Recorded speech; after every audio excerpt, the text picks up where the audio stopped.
3월 27일 금요일 새벽 우리에게 주시는 하나님의 말씀은 마가복음 11장 1절에서 19절까지의 말씀입니다.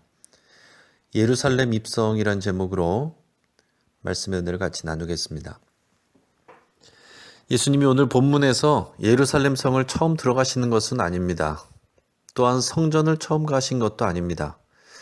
그럼에도 불구하고 십자가 사건을 며칠 앞두고 예루살렘 입성과 성전 청결 사건이 의미 있게 다뤄지는 것은 새로운 영적인 의미가 있기 때문에 그렇습니다. 예수님이 하시는 일들은 대부분 영적인 의미가 있는 상징적인 말과 행동일 때가 많고, 그것은 또한 구약 성경에 예언된 내용들이 성취되는 것들입니다. 우리는 성경의 단편적인 사건만 보면 안 되고 구약과 연결된 영적인 의미를 통해서 하나님 나라의 복음과 비전을 볼 수 있어야 됩니다. 예수님은 제자들과 예루살렘 곁에 있는 벳바게와 베다니 지역에 이르시게 되었습니다. 베다니 지역에는 나사로와 마르다, 마리아 가족의 집이 있었습니다. 베다니를 떠나서 벳바게 동네에 들어가시기 전에 나귀 새끼를 준비하게 하십니다. 베다니에서 벳바게까지는 감람산 동편의 가파른 지역을 올라가야 됩니다. 하지만 예수님은 감람산 정상까지 오르신 후에 나귀 새끼를 타고 예루살렘으로 내려가시는 것입니다. 다시 말하면 편하게 가시려고 나귀 새끼를 타시는 것이 아니라 말씀의 성취를 위하여 타시는 것입니다. 감람산을 넘어서 예루살렘으로 들어가는 길은 동쪽에서 들어가는 일반적인 방법이었습니다.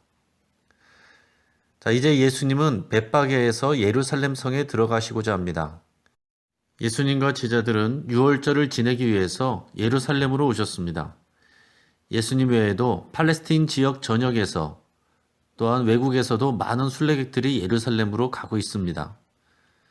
예수님은 2명의 제자들을 시켜서 맞은편 마을로 가서 아무도 타보지 않은 나귀 새끼 한 마리를 끌고 오라고 말씀하십니다.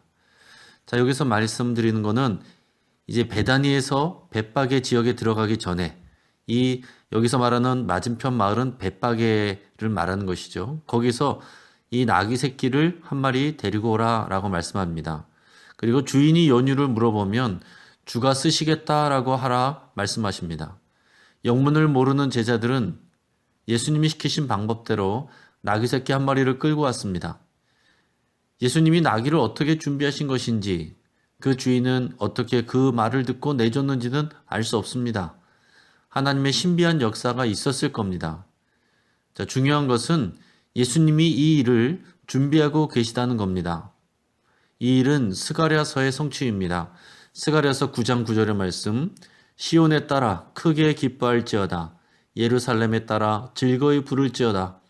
보라, 내 왕이 내게 임하시나니 그는 공의로우시며 구원을 베푸시며 겸손하여서 나귀를 타시나니 나귀의 작은 것 곧 나귀 새끼니라.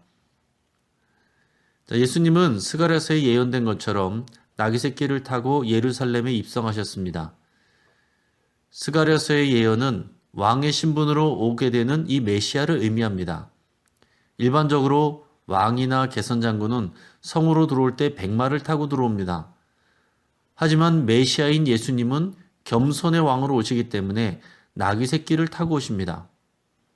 유월절을 지내러 온 많은 순례자들은 정확히 이해하는 것은 아닐지라도 예수님을 왕으로 오시는 메시아로 생각하고 있는 것처럼 보입니다.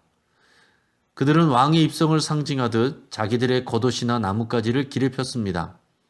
이는 왕이 등장할 때 카펫을 까는 것을 대신하는 겁니다. 그리고 그들은 외칩니다. 호산나 찬송하리로다. 오는 우리 조상 다윗의 나라여 가장 높은 곳에서 호산나. 호산나는 지금 구원하소서라는 말입니다. 예언서에 나온 다윗의 자손이며 왕인 메시아로서 예수님을 영접하고 있는 것이죠. 그러나 그들이 생각하는 다윗의 자손은 실제 왕으로 오시는 줄로 생각했습니다. 예수님의 십자가 죽음으로 그들의 기대가 깨졌을 때에 많은 사람들은 실망하고 예수님께 등을 돌리게 됩니다.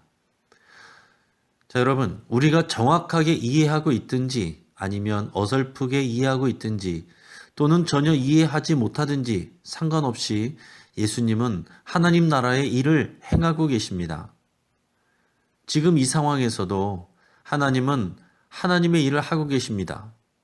하나님의 나라의 통치는 지금도 여전히 이루어지고 있습니다.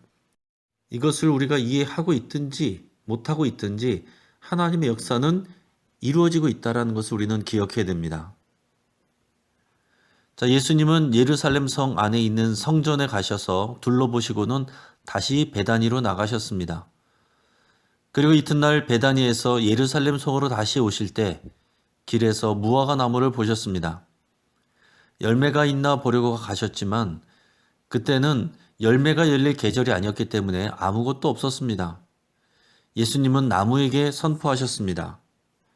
이제부터 영원토록 사람이 내게서 열매를 따먹지 못하리라. 왜 예수님은 애꿎은 나무에게 화풀이를 하실까요? 그 계절이면 열매가 없을 것이라는 것은 일반적인 상식이었습니다. 예수님이 하신 말씀과 행동은 다 영적인 의미가 있습니다.